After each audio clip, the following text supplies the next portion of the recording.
काव्य ग्रंथ झड़र झंकार शुभ उन्मोचन उत्सव अनुष्ठित नीलगिरी विज्ञापित अंचल परिषद कल्याण मंडप में क्रांतिकारी कवि और वरिष्ठ आईनजीवी कृष्णचंद्र नायक रचित झड़र झंकार काव्य ग्रंथर शुभ उन्मोचन हो जाइए। यह शुभ उन्मोचन उत्सव में विशिष्ट सारस्वत साधक अवसरप्राप्त अध्यक्ष डॉ बंशीधर चौधरी मुख्य अतिथि भाव मंचासीन होता बेले मुख्य वक्ता भाव दैनिक खबर कागज समाज वरिष्ठ सह संपादक कुलमणि बारिक,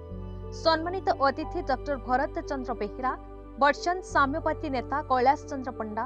पूर्वतन विधायक प्रदीप्त पंडा, समीक्षक शरद चंद्र महापात्र एवं प्रकाशक कालीपद पंडा मंचासीन रही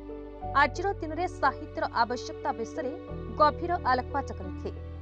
ओडिया भाषा साहित्यर एंतुड़ीशाला बालेश्वर जिले में प्रथम व्यासकवि फकीर मोहन सहित गोपबंधु दास एवं राधनाथ राव मिलित उद्यम आरंभ होता बेले आज आम भाषा साहित्य को अवहेला करने को लगिछु बोली वक्ता माने गभीर दुख प्रकाश करते। आसंतु जानिबा अतिथि माने कोन उद्बोधन दैछंती।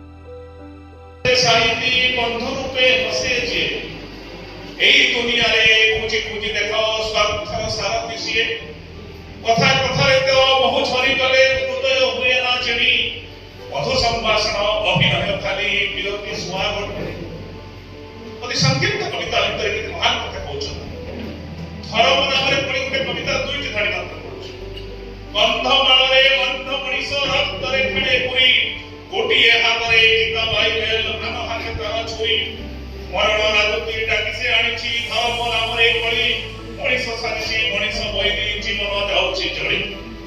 जय हिंद छड़ी पड़े भोलागिर भाष अराजक रात्रि जाय करी सूर्यर शपथ लिए प्रत्युस्वर स्वर्ण का करी जो बाहिर गिरी निराजित होइतला उच्चारित होइतला से संग्रामी चेतनार माटी आपण माने समस्त बडरे संग्रामी चेतनार अध्यक्ष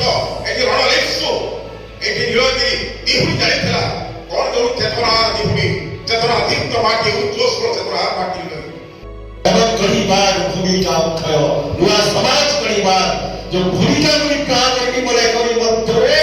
एई झड़ मोदे सेई मन को दैछि से झड़ थिला सेते बेले से सामने बात झड़ प्रगतिर झड़ सची राउतराय बहुत वर्ष परे ताको लिखिथिले ओडिसा लिखिथिले आ गोटे झड़ विषय रे ताकर पद्मभूत कविता रे आकाशे उठिछि झड़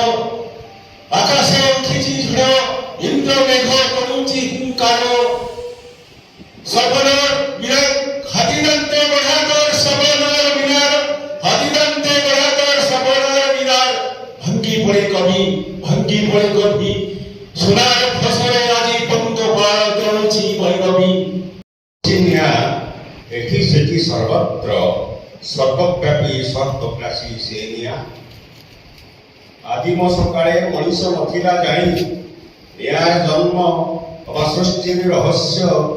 शत सहस्र पुरुष तेणु घन अंधकारे जाइथिला गीति